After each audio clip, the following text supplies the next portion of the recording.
Hola, muy buenas noches a todos. Bueno, ya nos encontramos acá. Gracias a todos por la espera. Vamos entonces a continuar con la clase del día de ayer, pero antes les voy a dejar una información muy importante en el chat para que la estén leyendo, para que la estén conociendo. Muchos también me han preguntado cómo adquieren el material opcional, cómo adquieren el material de estudio. Realmente el material de estudio es sumamente fundamental para que ustedes puedan tener un buen proceso formativo, para que puedan también certificarse. Por acá les voy a dejar el número de nuestra coordinadora Paula Contreras. Esos son los dos números de contacto. Como son números colombianos, entonces no olviden colocar el prefijo, que es más 57, para que ustedes entonces cuando hablen con ella, pues se puedan comunicar directamente con ella. Un poco de paciencia, sí, porque como hay un alto flujo de estudiantes en los diplomados, pues también tengan como esto muy en cuenta. Y por acá les voy a dejar otra información sobre la importancia de tener la parte de la certificación realmente, para que ustedes puedan validar que, que hicieron el curso, que realmente están formados. La idea es que tengan la certificación, ¿cierto? Que no sea solo pues por el conocimiento de que obviamente es fundamental, sino que también puedan adquirir esa certificación y créanme que el material de estudio es muy importante. Por acá les voy a dejar nuevamente los números de nuestra coordinadora Paula Contreras, que sé que mientras estábamos en la espera había como unas preguntas sobre ello. Entonces, el número es más 57 316 238 2081. Ese es uno de ellos. Y el otro es más 57 318 849 2138, para que ustedes puedan adquirir el material de estudio, para que puedan también consolidar su proceso de formación y también la importancia de la certificación, pues porque realmente amplía muchísimas características pues a nivel de las oportunidades laborales. A las empresas les gusta mucho no solamente pues que tengan el pregrado o el posgrado, sino que también las empresas y sobre todo, por ejemplo, en psicología, en terapia ocupacional, en el área de la salud, miran bastante que tú tengas como una formación complementaria, que todo el tiempo te estés formando y actualizando la información. Ahora sí, vamos entonces a continuar donde nos quedábamos el día de ayer. Ayer hablábamos un poco sobre lo que es Bandura, sobre lo que es el modelamiento. Vimos lo que son los aprendizajes sociales, la motivación, la atención, la retención y la reproducción de un nuevo comportamiento. Y estábamos hablando entonces también de la paciente, del material de estudio. Por acá la voy a volver a compartir para que ustedes la puedan conocer de lo que es Bandura. Estábamos viendo dos pacientes. Un primer paciente donde era un adolescente de 12 años que tenía mucho temor a hablar en público porque estudiaba en un colegio bastante exigente, con una alta carga académica. Entonces se aplicó lo que fue el modelamiento. Recuerden que hay varios tipos de modelamiento. Para el caso que les estoy diciendo, entonces se aplicó varios tipos de modelamiento y vimos otro caso de otro chico de 15 años donde la idea era trabajar esa parte del control de la ira.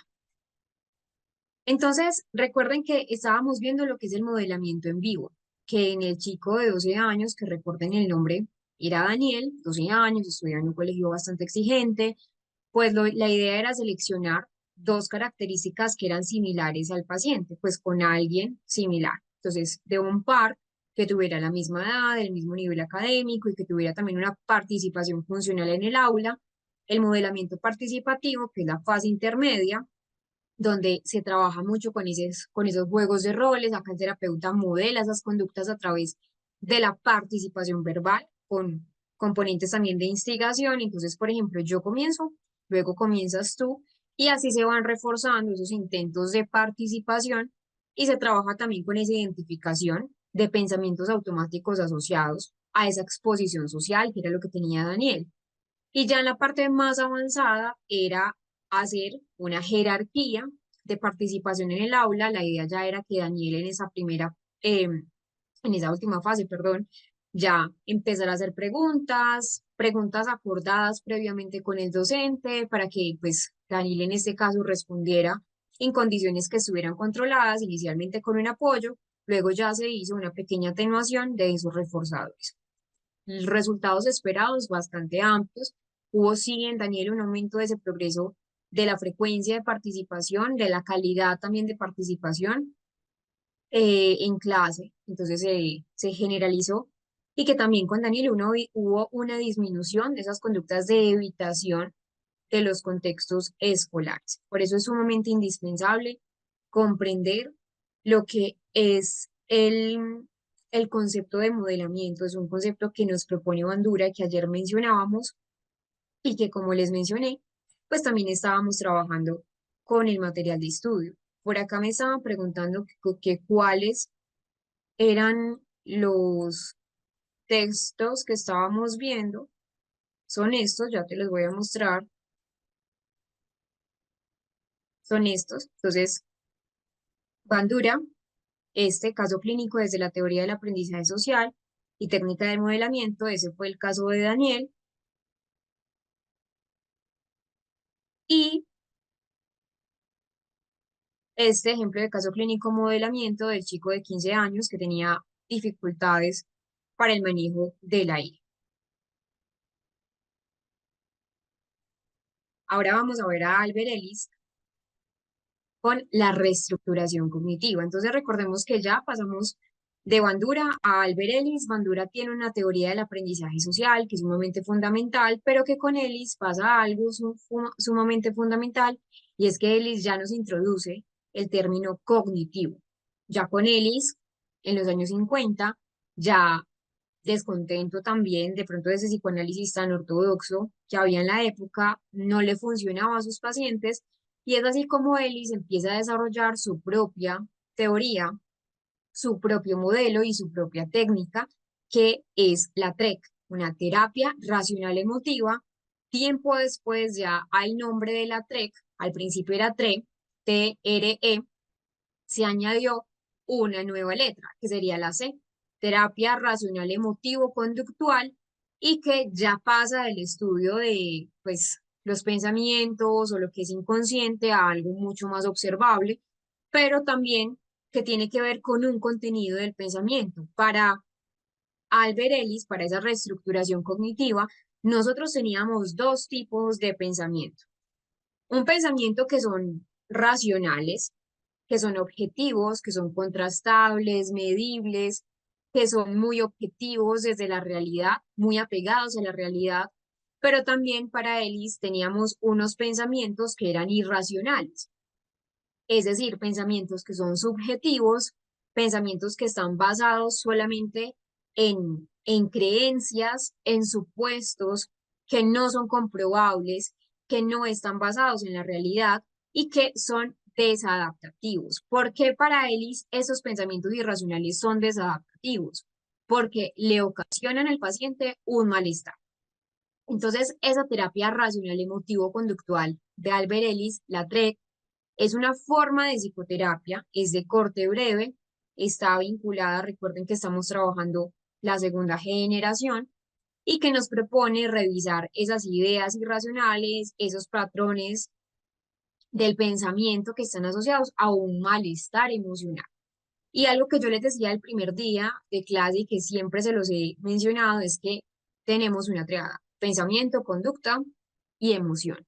Entonces, para Ellis, desde esta terapia, desde ese modelo, la parte del malestar emocional y la parte conductual, que puede ser desadaptativa, puede venir también de un pensamiento que es irracional, que al fin y al cabo modifica estos otros dos.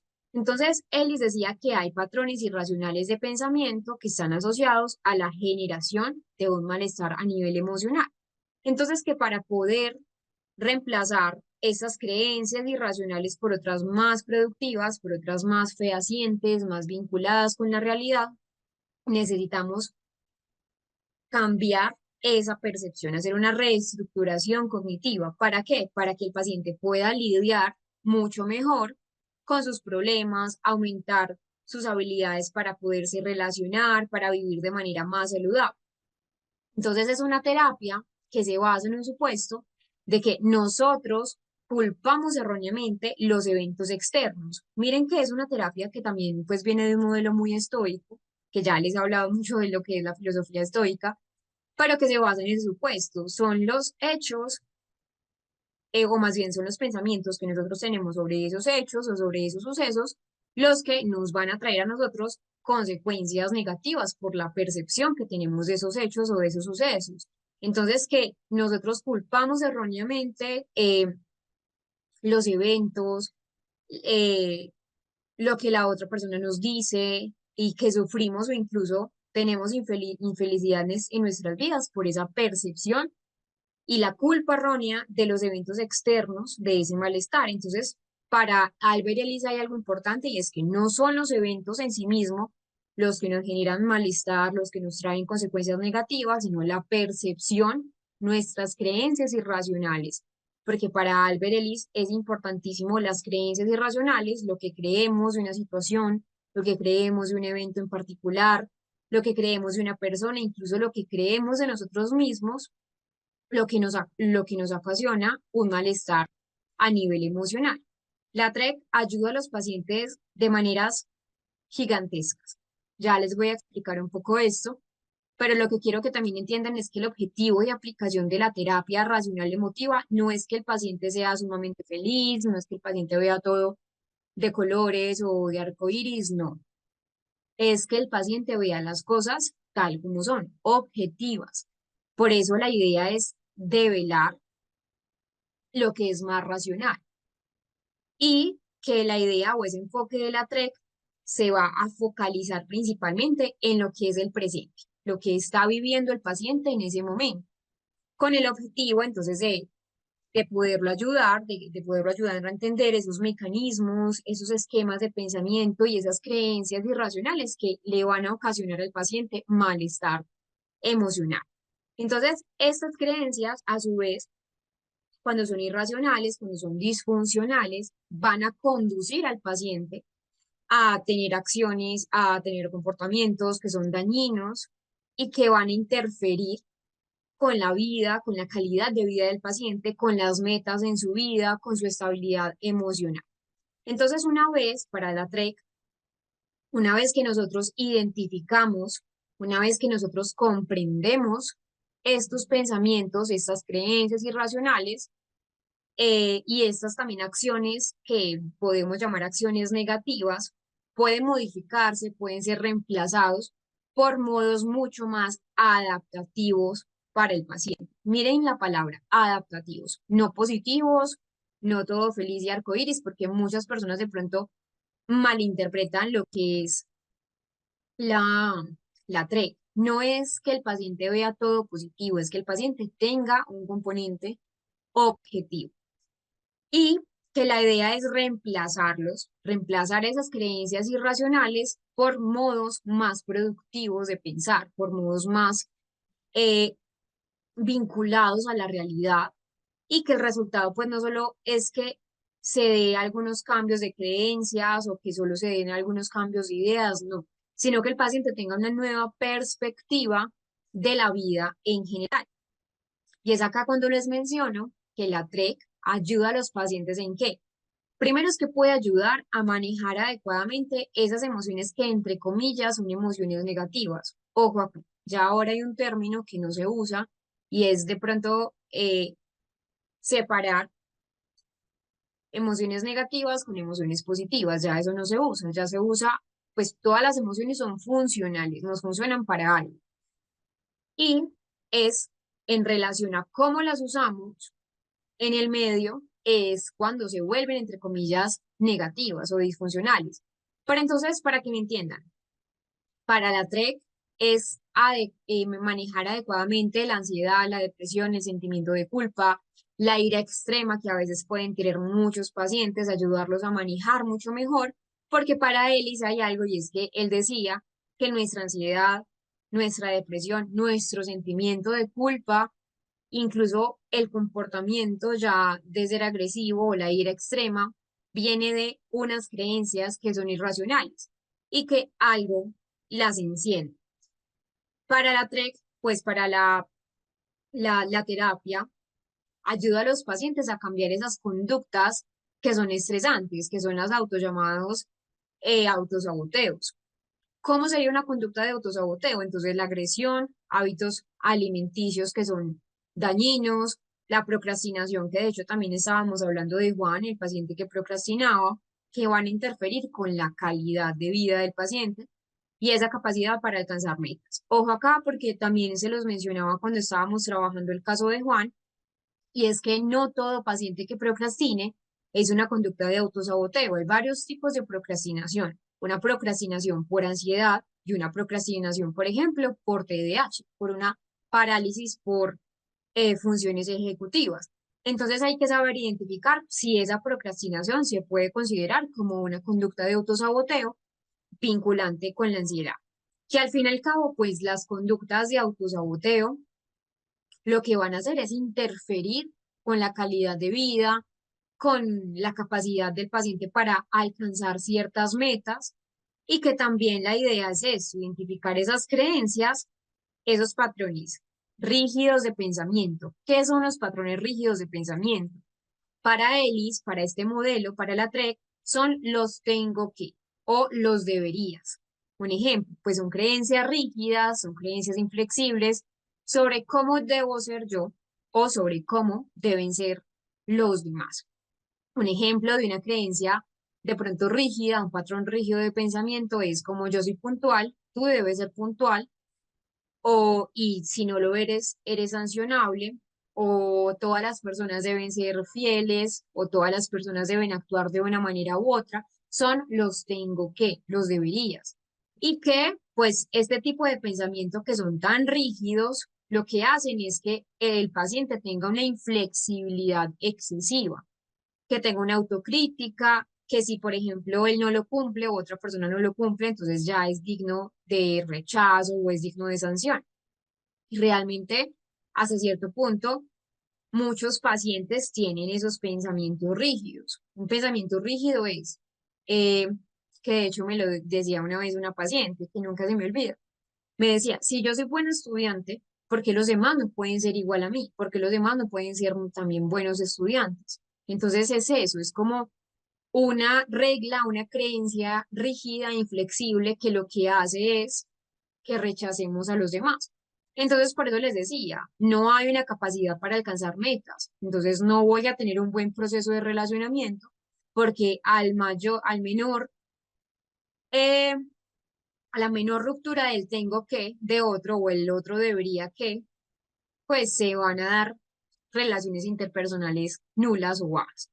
Entonces, identificar esos patrones rígidos de pensamiento que aprisionan, que obstaculizan el camino para obtener ciertas metas.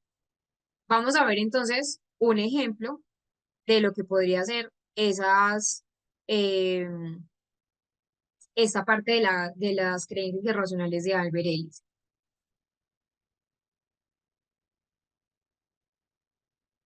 La verdad es que estas técnicas de segunda generación, incluso las de tercera generación, son sumamente interesantes. Van a ver que sí. Veremos entonces un video para las personas que quizás, como lo menciono siempre, no conocían previamente lo que era el componente de, de Albert Ellis. Vamos a ver un ejemplo de cómo es una reestructuración cognitiva de la catastrofización para ya ahorita explicarles un poco más sobre ello.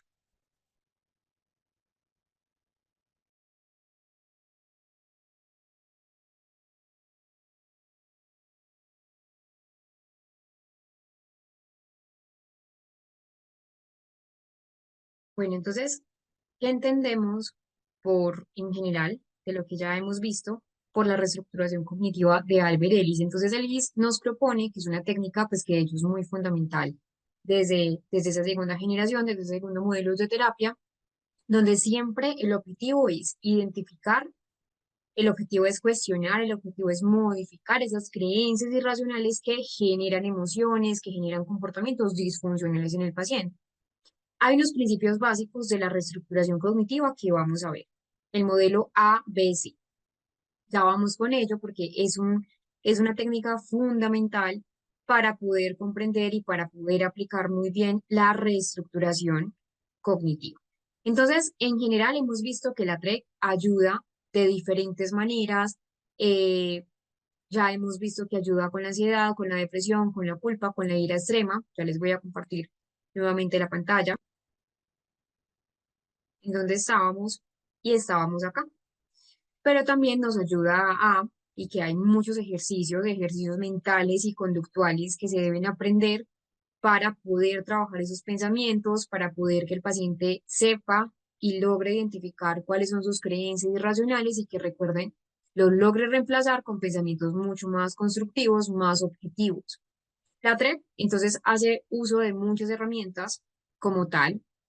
Dentro del modelo de la TREC hay muchas herramientas, hay muchas técnicas, por ejemplo, la visualización positiva, el reencuadre de pensamiento. El reencuadre de pensamiento, ¿qué es? Es ser capaces, que el paciente logre ser capaces de percibir en cualquier situación, en cualquier experiencia, en cualquier momento, diferentes perspectivas, que no tenga esa visión de túnel, sino que pueda haber diferentes alternativas de una misma situación y que se centre en aquellas que le resulten mucho más útiles. Entonces, que de esa forma, pues pueda ver las diferentes características que tienen las situaciones.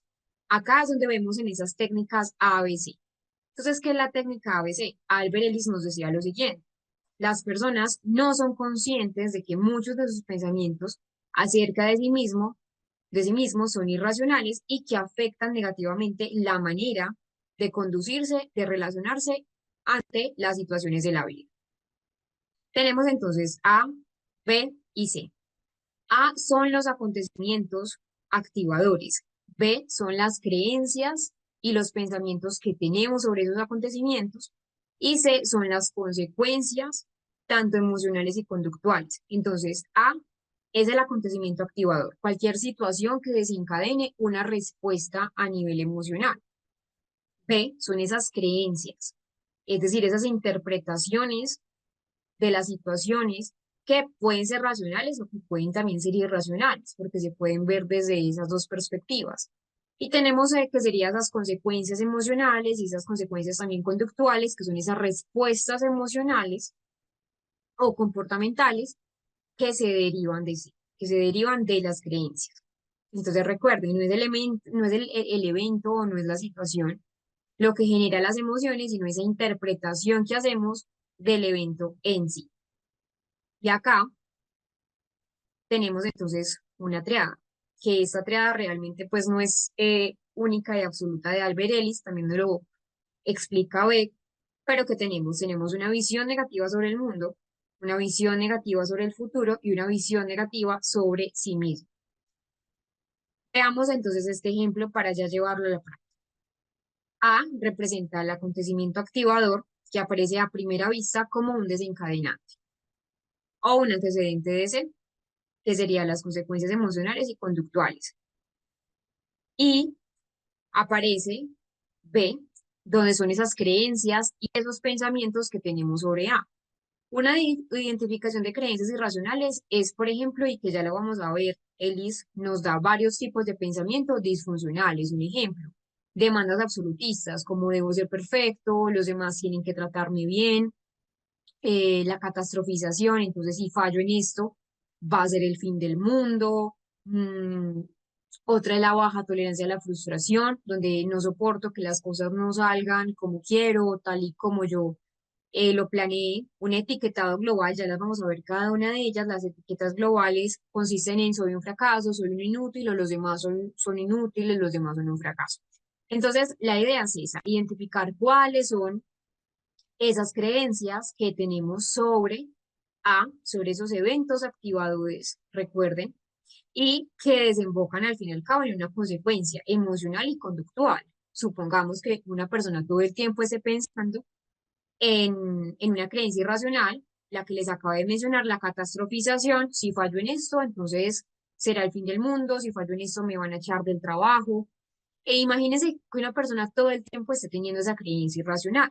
Primero, va a tener muy baja tolerancia a la frustración. Segundo, todo el tiempo va a tener una consecuencia, y es ansiedad y posiblemente una respuesta conductual que no sea la mejor. Veamos un ejemplo más puntual.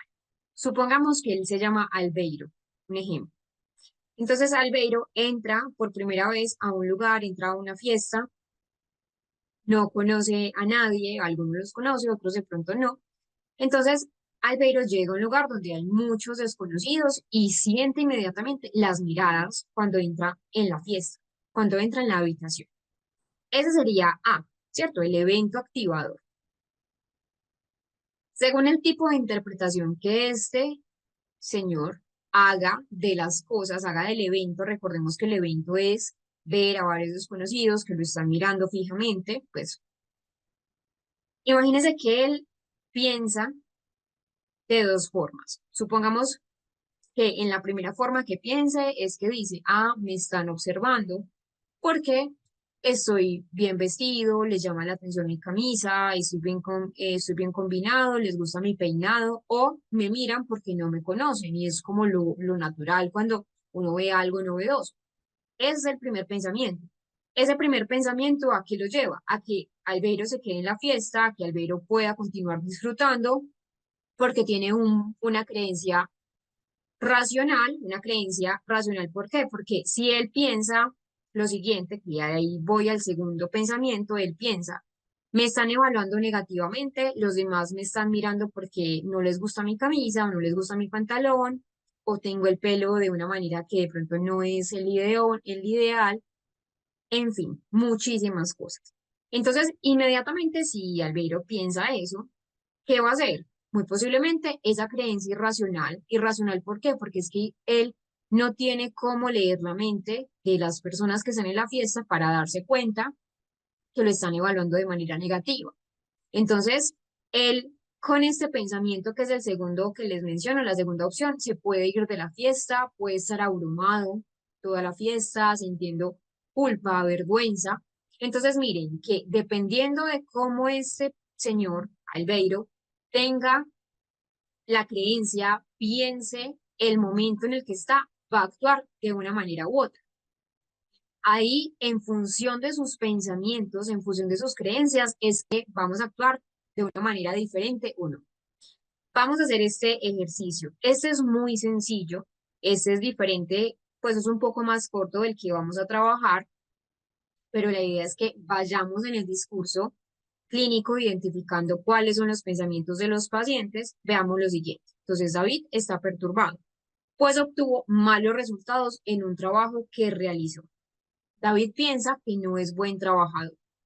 Llega a su casa, le comenta a su esposa la situación, David llora desconsoladamente y se siente deprimido. Vamos a hacerlo durante unos 5 minutos. Yo voy a estar leyendo acá también esas dudas que ustedes tengan sobre esta práctica para ya pasar al ejercicio macro cuando terminemos de explicar lo que es Alberelis.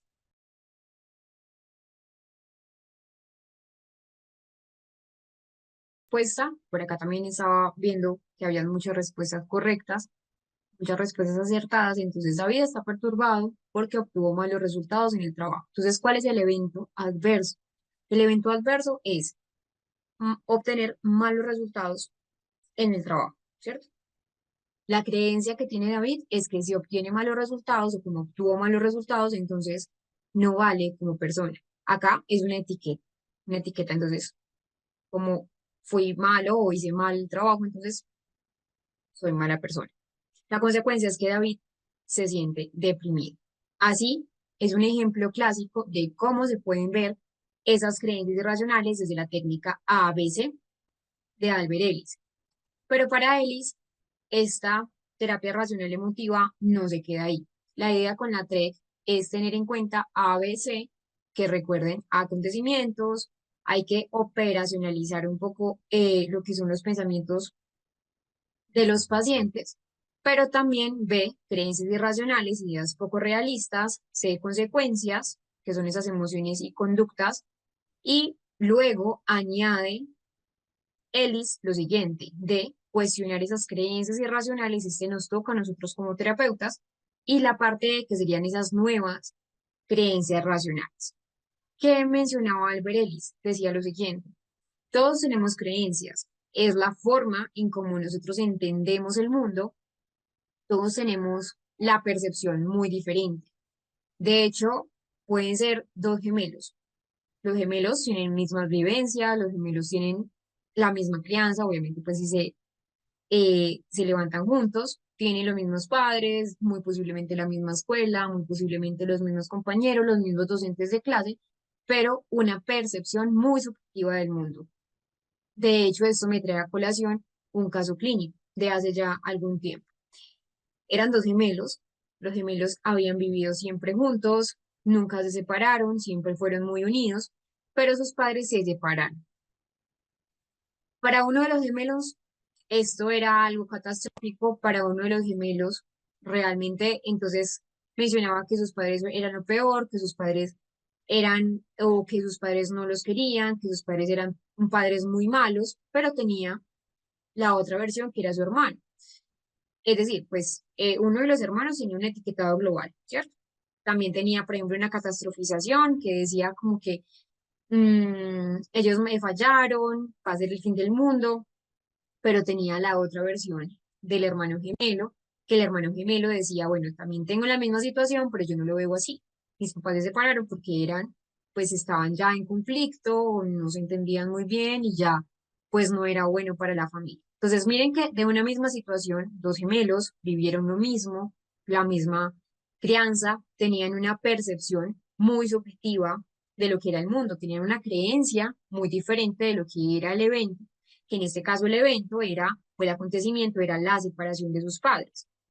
Entonces, para Albert Ellis, lo que son las creencias irracionales son cogniciones que van a mediar en nuestras emociones, en nuestros pensamientos, en nuestras conductas y que al fin y al cabo generan malestar. Vamos entonces a conocer un poco lo que son esas creencias irracionales de Ellis. Antes de ello, vamos a ver un resumen de lo que ya acabamos de observar.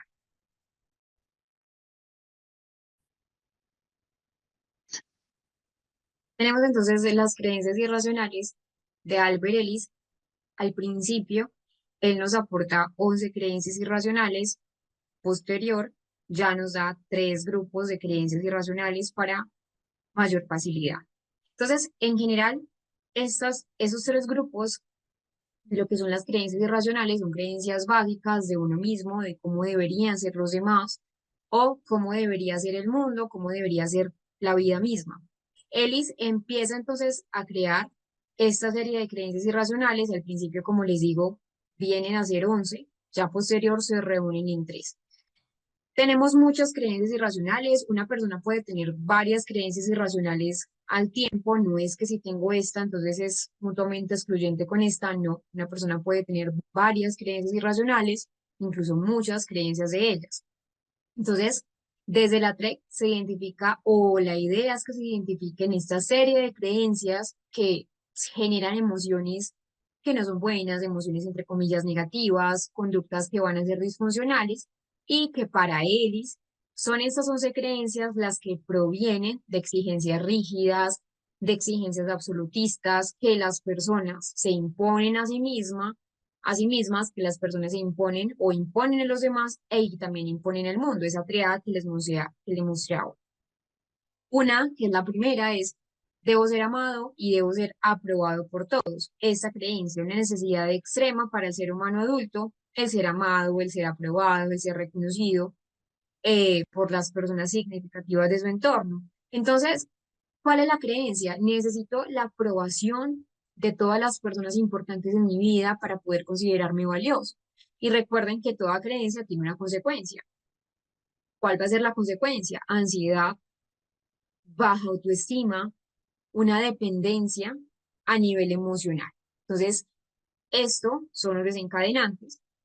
La segunda, debo ser competente, debo ser exitoso en todo, y es esta, para considerarme a mí mismo como una persona válida, debo ser competente, debo ser suficiente y debo ser capaz de lograr cualquier cosa que yo me proponga.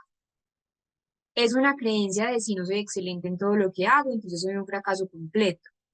¿Y cuál va a ser la consecuencia? La persona va a ser perfeccionista, la persona va a tener un miedo al fracaso y la persona va a tener procrastinación. Entonces, si de hecho, si lo queremos analizar con un caso que ya hemos visto, Es el caso de Juan, que procrastinaba porque tenía mucho miedo al fracaso. O de Daniel, que era el chico de 12 años, que se utilizó la técnica no de reestructuración cognitiva como tal, pues sí se utilizó con él, pero no fue el centro en ese momento. Pero con Daniel se utilizó la reestructuración cognitiva porque Daniel decía, yo no puedo eh, participar en clase porque entonces los docentes me van a juzgar o me van a regañar o no me van a felicitar. Entonces es eso, un perfeccionismo, un miedo al fracaso, una procrastinación. Tenemos otro, y es este, las personas que no actúan como deberían son viles, son malvadas, son personas que quizás son infames y por ello deberían ser castigadas por su maldad. Esta es una creencia irracional porque la persona siempre piensa que los demás, que son los otros, los que deben actuar de forma justa, de forma correcta, la percepción que yo tengo de lo correcto, recuerden que eso también es muy subjetivo, y cuál va a ser la creencia. Si alguien me trata mal, entonces es una persona horrible, si alguien me trata mal, entonces debe ser castigado. Y la consecuencia, al fin y al cabo, donde todo el tiempo estamos pensando, las personas todo el tiempo deberían actuar de forma justa, las personas deberían actuar de forma correcta. La consecuencia, bueno, va a ser es que todo el tiempo vamos a tener resentimiento con los demás, vamos a tener también conflictos interpersonales, porque entonces eso me va a llevar a pelear con X, con Y persona, y también una ira. Todo el tiempo estar pensando es que esta persona no actúa como yo quiero, pues va a desencadenar en una ira. Tenemos otra creencia irracional que es la siguiente. Es terrible y es catastrófico que las cosas no funcionen como a uno le gustaría o que las cosas no funcionen como yo lo había planteado. Entonces la creencia es las cosas deben salir como yo quiero. ¿Cuál es la creencia? Es terrible cuando las cosas no salen como yo las planteé. La consecuencia, frustración, porque pues realmente a veces las cosas no salen como uno quiere, entonces uno tiene que tener una flexibilidad mental para eso. Son personas que tienden a ser muy rígidas en los planes, que entonces si se sale del horario, si se sale del plan que hizo ya es pues completamente eh, eh, un sentimiento de frustración, va a ser muy intolerante y al fin y al cabo va a tener ansiedad. Ese es uno. El otro es este, la desgracia y el malestar humano están provocados por las circunstancias externas y la gente no tiene la capacidad para controlar sus emociones. Porque es una creencia irracional, porque sabemos que eh, no todo está determinado por lo que es externo. Hay cosas que son internas, no todo es lo externo, hay cosas que también vienen en uno mismo, entonces no podemos culpar siempre las situaciones, siempre a los demás, que acá sería un componente externo, porque así entonces voy a tener obviamente diferentes sentimientos, diferentes comportamientos que al fin y al cabo no van a ser nada funcionales. Las creencias irracionales, entonces, también son estas. Si algo es o puede ser peligroso, debo sentirme terriblemente inquieto por ello y debo pensar constantemente en la posibilidad de que ocurra. Un pensamiento catastrófico.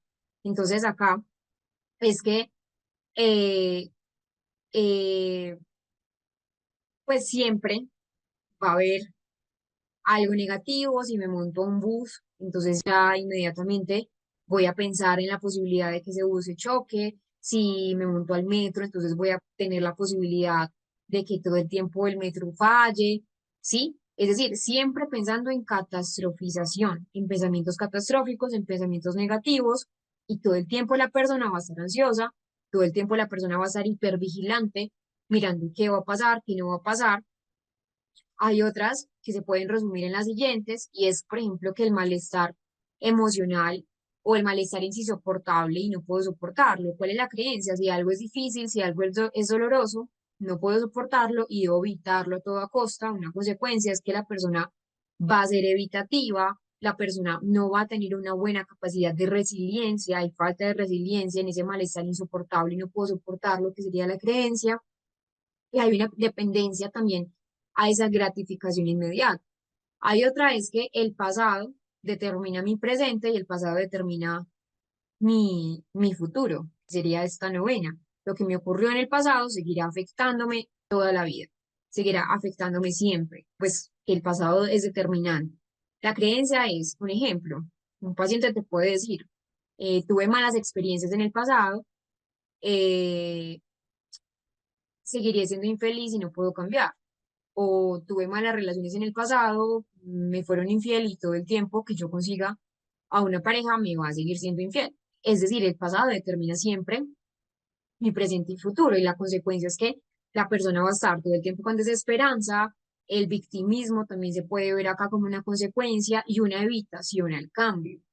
Otra es que los problemas de los demás son terribles, que los problemas de los demás me tienen que generar a mí una preocupación. Entonces es esto, debo sentirme o debemos sentirnos muy preocupados por los problemas y perturbaciones de los demás, porque es una creencia irracional, porque nosotros todo el tiempo, pues obviamente hay que ser dadivosos, hay que estar pendientes del prójimo, pero no hasta el punto de preocuparme todo el tiempo por ellos. La creencia es eh, un ejemplo que un paciente puede decir, no puedo ser feliz si otros están sufriendo, y por eso entonces yo debo preocuparme intensamente por sus problemas o excesivamente por sus problemas. La consecuencia va a ser que ansiedad, un desgaste emocional, porque pues vivir pendiente de todas las personas todo el tiempo, pues también es incorrecto. Una falta de límites personales, de hecho acá me hace pensar en una paciente que tuve que tenía su núcleo familiar, tenía sus dos hijos, pues sus dos hijos ya estaban relativamente grandes, eran adolescentes, pero ella tenía esta creencia irracional. Ella decía, debo preocuparme por todos, las preocupaciones de los demás me preocupan en exceso, y entonces, claro, allí es cuando ella se desvincula incluso de su grupo familiar, lo relega y está preocupada por los demás, incluso dejó de preocuparse por ella misma. Entonces es importante tener en cuenta esto. Otra es, que es la última, esta, existe una solución perfecta para cada problema y si no la hallo, va a ser sumamente catastrófico. Pues la creencia es, siempre debe haber una solución perfecta para todo, no. La creencia, y pues un paciente te puede decir, si no hay una solución perfecta para mis problemas, si no hay una solución perfecta para mi estado emocional, entonces no hay ninguna solución en absoluto y estoy completamente perdido. El paciente te lo puede decir. ¿Cuál es la consecuencia? El paciente va a estar indeciso, hay algo que se llama parálisis por análisis, entonces buscando y buscando y buscando de todo el abanico de posibilidades, una que sea la correcta, el paciente se queda allí. Por eso es parálisis por análisis. Y también va a tener un sentimiento de desesperanza, porque cuando entonces se dé cuenta que no hay una solución perfecta para las cosas, que nada es perfecto, ahí hay el sentimiento de vacío. Entonces, según Ellis, estas creencias irracionales pueden ser y que deben ser desafiadas, que esas creencias irracionales deben ser reemplazadas por creencias mucho más racionales, mucho más objetivas, lo que ayuda a reducir también ese malestar emocional y mejorar la calidad de vida de los pacientes, porque lo que les mencionaba, imagínense una persona que se le active esa creencia irracional, que diga, por ejemplo, existe una solución perfecta para cada problema y si no la hallo es catastrófico, o para considerarme a mí mismo una persona válida, debo ser muy competente, debo ser suficiente, debo ser capaz de cualquier cosa que me proponga, pues la persona va a tener eh, pues unas consecuencias emocionales significativas, que de hecho Albert Ellis también mencionaba que de estas creencias irracionales también se desembocaban muchos diagnósticos. Entonces, la tres esos tres grupos de creencias irracionales básicas son exigencias absolutistas, son necesidades que para el paciente son perturbadoras, como los necesito que, los deberías de uno mismo. Un ejemplo, debo hacer las cosas bien y merecer la aprobación de los demás por mis actuaciones, que si lo vemos acá, podría ser esta y esta creencia irracional.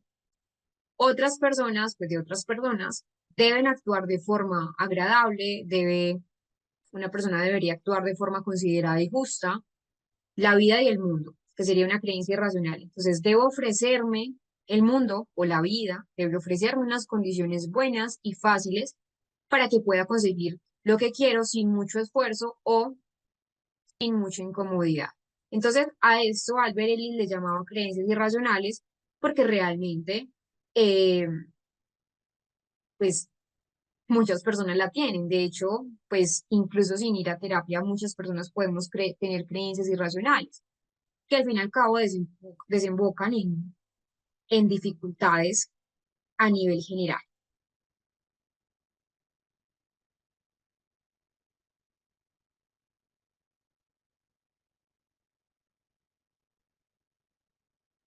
Bueno, por acá me están haciendo una pregunta y es la siguiente. Profe, ¿es posible que en esas creencias irracionales se formen o se somaticen los trastornos como el TOC?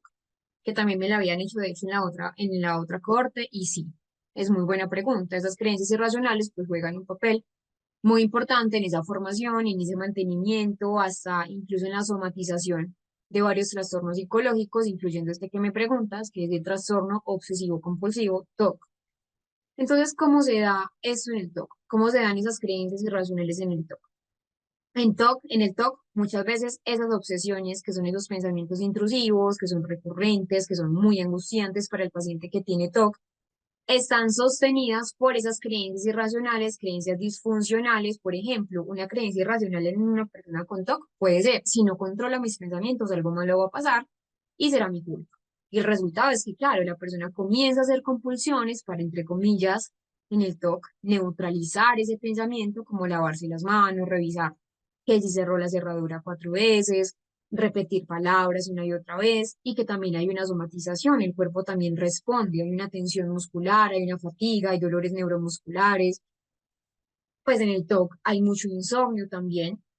Entonces, ¿qué tipo de creencias irracionales van a estar presentes? Por ejemplo, esa intolerancia a la incertidumbre de necesito estar 100% seguro de que todo está bien, necesito estar 100% seguro que yo cerré las ventanas y cerré todas las puertas y que hay una responsabilidad ya exagerada. Por ejemplo, si hago esto, si no hago esto, podría, no sé, pasar algo terrible por mi culpa, me podrían robar el apartamento, y que también hay una valoración de lo que son los pensamientos, ¿cierto? Eh, y que también tienden a una consecuencia y es el perfeccionismo en muchos casos, donde todo tiene que ser exactamente bien o todo debe estar súper bien o todas las cosas van a estar mal. Entonces, claro, esas ideas cuando se cronifican pueden no solo causar TOC, el TOC no solo se explica por creencias irracionales, o acá el TOC tiene que ver con muchos otros ámbitos que, pues para no alargar la situación, eh, hay que tener en cuenta, sino también aumentar esa ansiedad, va a aumentar esa hipocondría, los síntomas físicos, que sería entonces la pregunta que me haces de somatización, y otros trastornos relacionados. Entonces, por ejemplo, ¿cómo se trabaja esto?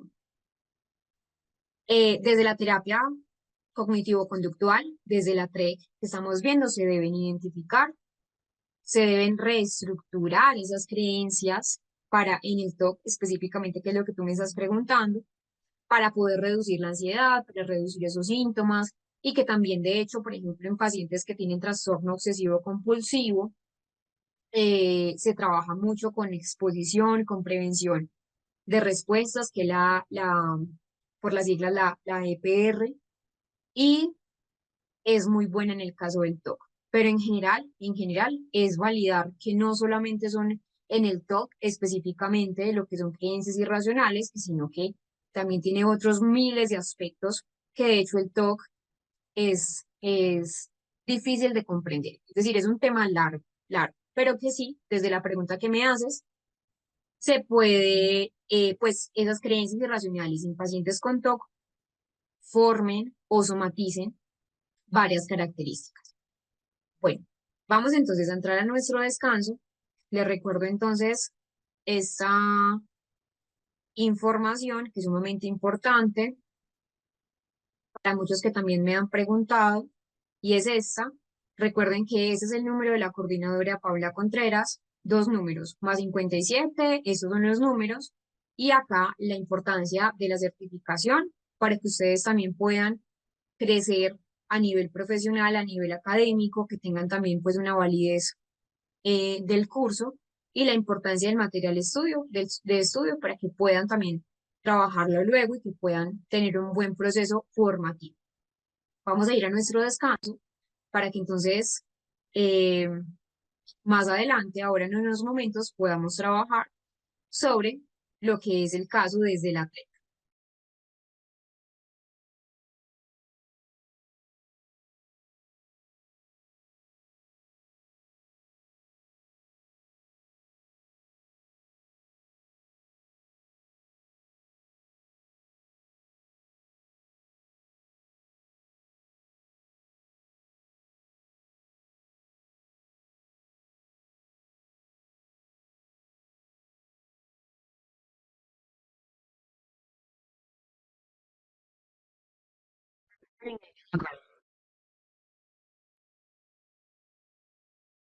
Recuerden entonces que ya luego se agrupan en tres creencias irracionales, tres grupos de uno mismo, pues creencias irracionales de uno mismo, creencias irracionales de los demás y creencias irracionales del mundo o de la vida. Para Ellis, para Albert Ellis, cualquier perturbación emocional va a estar relacionada pues, con una gran probabilidad de que se dé alguna de esas creencias irracionales que vimos y el objetivo de la terapia, recuerden que siempre detectar es cambiar todas las inferencias erróneas, como esas creencias dogmáticas, esas creencias absolutistas que las van a originar. Entonces, antes de ver a Beck, vamos a ver un caso, pero que quiero entonces que entendamos un poco que asimismo esas actitudes de exigencia, esas necesidades que son perturbadoras, van a facilitar lo que para Beck son distorsiones cognitivas, donde en ellas, en las distorsiones cognitivas destacamos, por ejemplo, un salto a conclusiones negativas, una sobregeneralización y unas etiquetas negativas, como también vimos en las creencias irracionales, por ejemplo, soy un fracaso, soy un mal estudiante, una adivinación hacia el futuro, descalificar lo positivo, magnificar, minimizar, que van a desembocar, perdón, en esas distorsiones cognitivas. Vamos a ver un caso clínico. Recuerden que está en el material de trabajo. Voy a mostrar cuál es el caso clínico que vamos a trabajar. Tiene que ver con la TREC. Entonces, acá tenemos este caso clínico TREC ABC para que lo vayan descargando.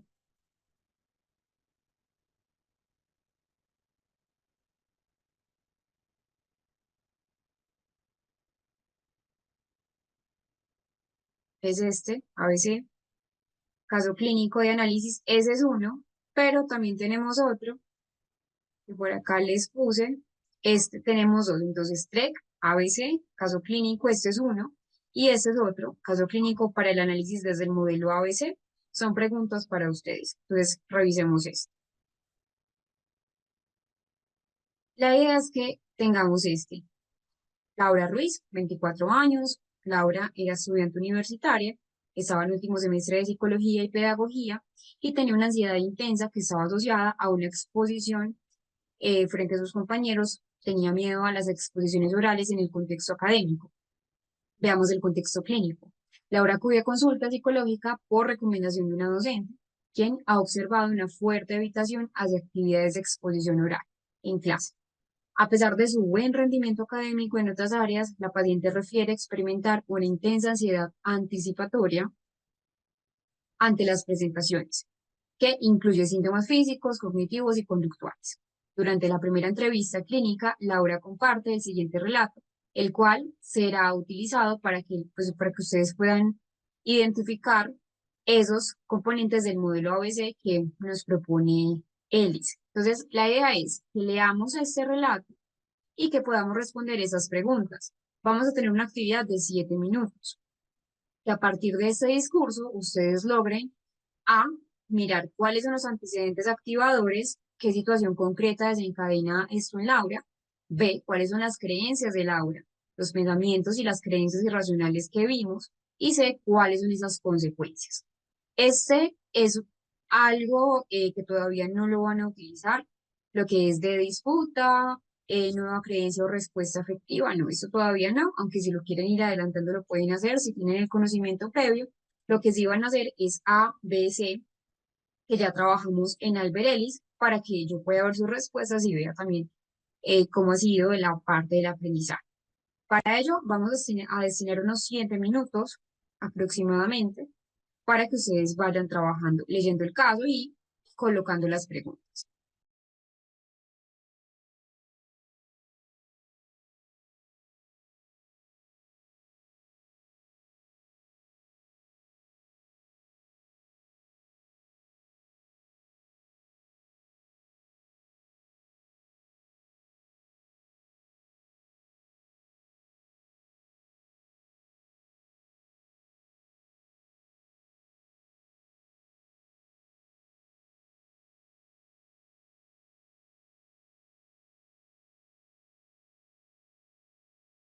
Recuerden que ese es uno de los casos. El otro caso que no vamos a trabajar en ese momento, la idea es que ustedes también lo pongan en, en práctica, es este de abajo, caso clínico TREC ABC.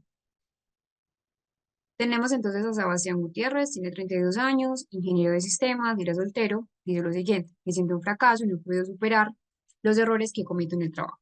Motivo de consulta y antecedentes. Sebastián acude a consulta por presentar ansiedad y sentimiento de insuficiencia que están relacionados con su desempeño laboral. Refiere que cualquier error que cometa en su trabajo le genera pensamientos autodestructivos y que afecta también la parte de la autoestima y las relaciones interpersonales. Menciona que desde la universidad ha sentido una necesidad extrema de ser perfecto y que al más mínimo error le genera una fuerte autocrítica, también le generaba vergüenza y que en su trabajo actual, cuando recibía una retroalimentación que percibía como negativa, pues experimentaba crisis de ansiedad, pensamientos de fracaso y evitación de responsabilidades. Acá, entonces, bueno, aquí no presentaba antecedentes psiquiátricos ni tampoco tenía un consumo de sustancias psicoactivas. Así fue la aplicación de la técnica ABC de Albert Ellis. Entonces tenemos lo siguiente. A, acontecimiento activador. El jefe le indicó que hubo un error en un informe que debía entregar. B, creencias irracionales. No debo cometer errores jamás. Si me equivoco, soy un fracaso. Mi jefe pensará que soy incompetente. Me despedirá. Miren esto. Mi jefe pensará que soy incompetente y me despedirá. Si me equivoco, soy un fracaso. C, consecuencias emocionales y conductuales. Entonces, Sebastián va a tener ansiedad extrema, va a tener una autocrítica destructiva, miedo a la evaluación y evitación de nuevas tareas. Así es como se hace esa parte de la evaluación. A veces al principio puede ser un desafío también para el terapeuta mientras se acostumbra a la técnica ABC, pero que la idea es que puede identificar todo esto ABC en todo lo que relata el paciente. A veces puede ser difícil, pero con la práctica clínica se va adquiriendo. Luego se hizo un desafío de esas creencias irracionales, se hizo una disputa cognitiva para que entonces revisen todo el caso.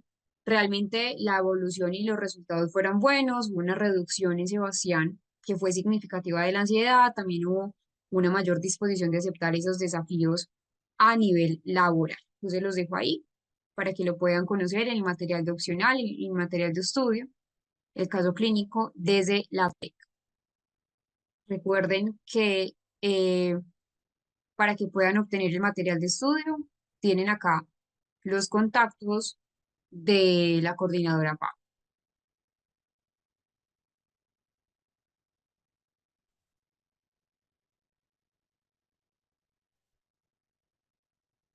Vamos ahora a hablar de la terapia cognitiva de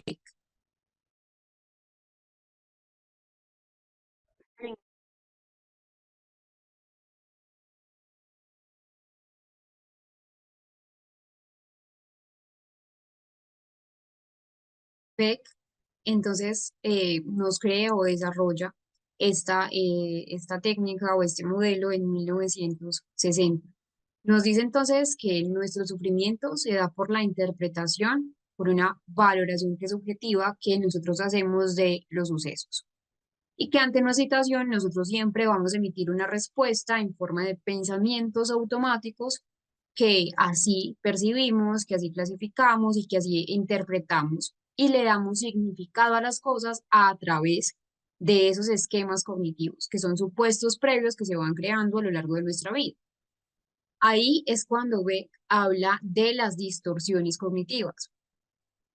Esta, esta técnica o este modelo dice que nosotros tenemos unos procesos cognitivos y que los pensamientos o que las distorsiones cognitivas son pensamientos anómalos, son errores en el procesamiento de la información. Entonces, como les menciono, es un enfoque muy cognitivo, está basado en esa premisa de que nuestros pensamientos van a influir en las emociones, de que nuestros pensamientos influyen directamente en, en la conducta también, y que el objetivo de este modelo terapéutico de segunda generación es identificar, es modificar esos pensamientos automáticos que son negativos. Pero también nos habla de que hay creencias que son disfuncionales, Beck nos habla de creencias disfuncionales y esos esquemas cognitivos que son desadaptativos, que, ¿por qué son desadaptativos? Porque contribuyen a trastornos como la depresión, a la ansiedad, que de hecho Beck nos propone la triada cognitiva de la depresión.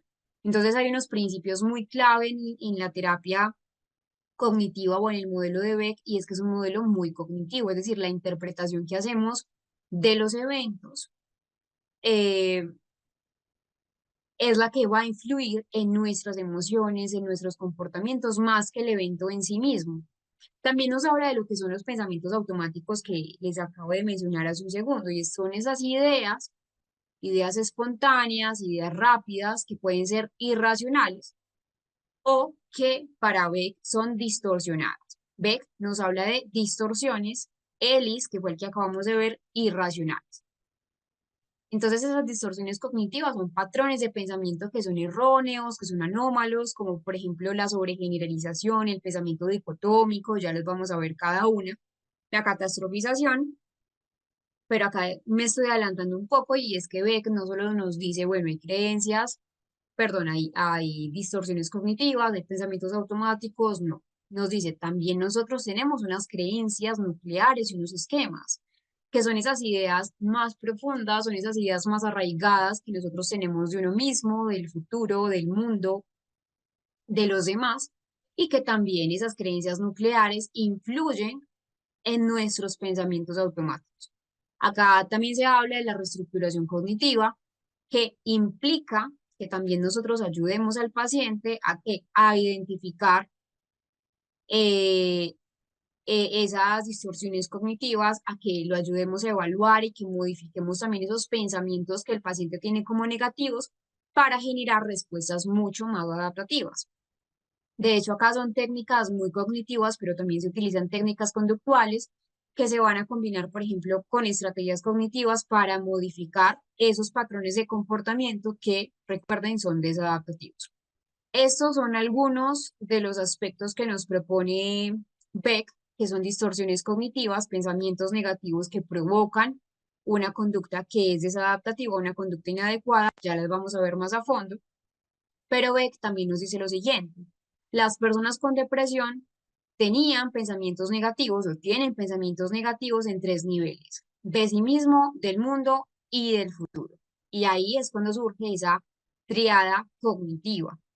Esa es la triada cognitiva. Entonces, tenemos pensamientos automáticos que las personas van a tener de sí mismo. Por ejemplo, las personas que tienen depresión suelen considerarse deficientes, suelen considerarse inútiles frente a algunos eventos o frente a algunas personas. También una visión negativa del mundo. Se sienten como derrotados socialmente, como derrotados en el mundo, que no tienen un lugar en el mundo, como desconectados de hecho con el mundo y que no tienen la capacidad de superar los obstáculos. Pero también nos dice que muy posiblemente también tengan una visión negativa del futuro. Entonces, la persona que tiene depresión para Beck, recuerden que ese es un modelo de Beck, piensa que la situación no se puede modificar, por lo que va a seguir siempre así. Entonces, de esta triada cognitiva, de esos pensamientos automáticos, son autoesquemas negativos y que son errores en la lógica, errores en el procesamiento de la información. Entonces, cuando hablamos de la triada cognitiva, son tres formas de pensamiento negativo que, eh, que son críticos, que son imponentes y que son típicas de las personas que tienen depresión porque tienen pensamientos negativos sobre uno mismo, sobre el mundo, sobre los demás. Entonces son esos pensamientos los que tienden a ser automáticos en las personas que están deprimidas porque ocurren espontáneamente, por eso son automáticos. Y que a medida de que esos tres componentes interactúan, esta visión negativa del mundo, del futuro y de la propia persona, van a interferir con ese procesamiento cognitivo normal porque provoca deficiencias o provoca dificultades en la percepción, en la memoria, en la resolución de conflictos y que la persona, digámoslo así, que se obsesiona con este tipo de pensamientos.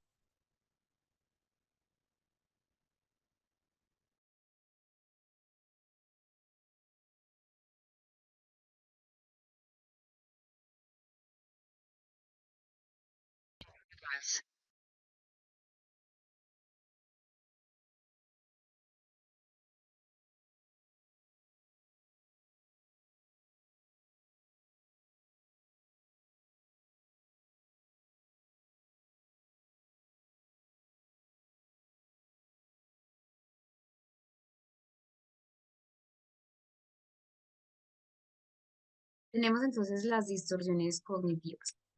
PEC entonces identifica una serie de procesos que son anómalos, que son ilógicos. Recuerden que tiene que ver con ese procesamiento de la información. Y las distorsiones cognitivas, pues, son, y realmente es uno de los pilares fundamentales de la terapia cognitiva de Beck. Estas distorsiones son errores sistemáticos que Beck nos dice que son sistemáticos en el procesamiento de la información y son sistemáticos porque siempre se repiten y que afectan en la forma en cómo un paciente, incluso como nosotros mismos, percibimos, interpretamos la realidad y que contribuyen también significativamente a ese desarrollo y ese mantenimiento de diversas psicopatologías, especialmente pues en lo que Beck nos dice, que son trastornos del ánimo y que son la parte de la ansiedad. Entonces vamos a ver algunas de ellas, que son las distorsiones cognitivas, desde la perspectiva clínica. Las distorsiones cognitivas se originan en esquemas que son disfuncionales y que están muy profundamente arraigados al paciente, que se van a activar bajo condiciones muy específicas y que tiñen también, pues digámoslo de alguna manera negativa, el pensamiento del paciente. Como les digo, son errores en el pensamiento. Por eso se dice distorsiones cognitivas, porque son distorsionados, pensamientos distorsionados que suelen presentarse de forma automática. El paciente no dice, si yo quiero tener, por ejemplo, una minimización de la situación, no. Se da de forma automática, el paciente realmente no lo controla en muchos casos y solamente lo viene a controlar cuando ya está en un proceso terapéutico. Entonces, esos errores en el pensamiento suelen ser automáticos, como les digo, son muy rápidos, son muy poco conscientes. El paciente, si no está en terapia para poder identificar ciertas distorsiones cognitivas, no lo logra tener en cuenta y el paciente, pues rara vez los cuestiona. Entonces, por eso ahí llegamos nosotros y que esa labor terapéutica se va a centrar en identificar esas distorsiones, en someter esas distorsiones también a una evaluación crítica, también en sustituirlas por pensamientos que sean más adaptativos, pensamientos más ajustados a la realidad. Entonces, les voy a explicar estas distorsiones cognitivas que están identificadas por Beck para que lo podamos ver en un caso clínico. Entonces, lo primero es una inferencia arbitraria. Vamos a empezar por esto. Entonces, sacar conclusiones sobre la base de evidencia, pues muy poca base, o una base relevante. Por ejemplo, entonces pensar que no vales nada porque en un concierto al aire libre ibas a ir y se canceló porque estaba lloviendo. Entonces es llegar a conclusiones sin que existan datos que sean objetivos, que no existen datos que la respalden o incluso en contra pues de la evidencia disponible. Esta inferencia arbitraria es típica en pacientes con ansiedad, es típica en pacientes con depresión y que recuerden que siempre es en contra de la evidencia. O sea, no hay una evidencia para hacer esa inferencia. Entonces, claro, acá los pacientes con ansiedad, los pacientes con depresión asumen esas interpretaciones negativas como eventos ambiguos. Pues, otro ejemplo, de pronto un ejemplo más clínico. Un paciente que concluye que su jefe está molesto con él simplemente porque no le saludó en la mañana. Entonces no se considera ahí otras explicaciones posibles. Tenemos otra que es la abstracción selectiva. Esta, centrarse en un solo aspecto de una situación e ignorar todos los demás. Por ejemplo, te sientes responsable de que tu equipo de fútbol pierda un partido, aunque solo seas uno más del equipo de jugadores. Entonces, esto implica centrarse exclusivamente en un aspecto negativo de una situación e ignorar el contexto de, pues, el contexto o los demás elementos positivos. Es una distorsión que contribuye a una visión muy parcializada, a una visión muy sesgada de los hechos. Un ejemplo de pronto clínico es un estudiante que se enfoca únicamente en una crítica recibida, por eso es una crítica menor. Su profesor lo critica, de pronto es una crítica, no es tanto una crítica, sino más bien una recomendación, y el estudiante se enfoca únicamente en eso, lo percibe como una crítica y después de pronto incluso de haber sido felicitado en general por su trabajo, solo se centra en esa crítica. Supongamos que estaba exponiendo, el profesor le dice muy bien tu exposición, muy bien construida, pero creo que debiste ampliar un poco eso. Entonces, ahí es cuando hacemos una abstracción selectiva. Pues un aspecto negativo de una situación se ignora el contexto o todos los elementos mm, positivos. Minimización es subestimar la importancia de un evento. Por ejemplo, sus maestros lo elogian por un excelente trabajo del trimestre, pero lo ve como algo trivial, como algo que es completamente irrelevante.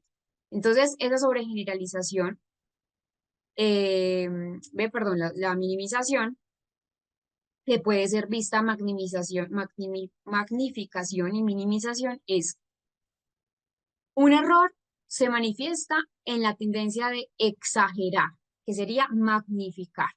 Magnificar esos aspectos negativos, nuestras propias fallas o incluso las fallas de los demás. Y la minimización sería restar importancia, ahí sí sería minimizar eh, los logros, las cualidades personales, las cualidades incluso de los demás. De hecho, la magnificación y la minimización están vinculadas, son estrechamente vinculantes y que obviamente va a contribuir a un deterioro de la autoestima del paciente. Un ejemplo clínico, para que lo comprendan, un paciente que minimiza, por ejemplo, lo importante de haber sido promovido en el trabajo, entonces lo promovieron, ganó un logro, y muy posiblemente el paciente pueda decir o pueda alegar, pues fue suerte de principiante, pero magnifica un pequeño error cometido, puede decir, fue suerte de principiante que me hayan subido de cargo, que me hayan aumentado el cargo, pero no creo que sea merecedor porque quizás cometo muchos errores. Un ejemplo. Entonces, así es como se van dando esas distorsiones cognitivas. Bueno, vamos a dejar hasta acá para que mañana podamos retomar con el tema de las distorsiones, podamos también trabajar con un caso clínico para que logren identificar en un paciente cuáles son esas distorsiones cognitivas. Mañana entonces veremos también, terminamos el tema de las distorsiones cognitivas, vemos cuáles pueden ser las aplicaciones y los ejemplos clínicos y prácticos, de hecho también en educación, de la terapia cognitiva de Beck, y también veremos lo que son los esquemas cognitivos y algo fundamental es tener en cuenta las creencias, que hay creencias centrales o nucleares y creencias periféricas, para luego ver los pensamientos automáticos, lo que son los productos cognitivos y pasar ya al modelo de tercera generación, que la tercera generación de terapeutas son más actuales, es un panorama mucho más contextual de la terapia del día de hoy. Muchísimas gracias a todos. Em, bueno, por acá no veo tu nombre, pero dice iPhone. Te voy a dar el contacto de nuestra coordinadora para que le escribas. Por acá lo voy a dejar en el chat para que le escribas y ella te da toda la información sobre el material de estudio para que puedan complementar lo que hemos visto en clase con también los casos clínicos o los casos prácticos. Muchísimas gracias a todos ustedes por la atención prestada esta noche. Sé que en algunos países ya incluso son más de las 10 de la noche, sobre todo los países que le lleva a Colombia 2 horas. Entonces, muchas felicitaciones para ustedes por la persistencia y la permanencia en clase y nos veremos entonces el día de mañana con eh, otra nueva clase, las 23 tarde. Muchísimas gracias por estar aquí, Milagros, a Milagros, a Jacqueline y bueno, a todas las personas que siguen conectadas. Entonces, nos veremos mañana. Descansen mucho. Espero estén muy bien.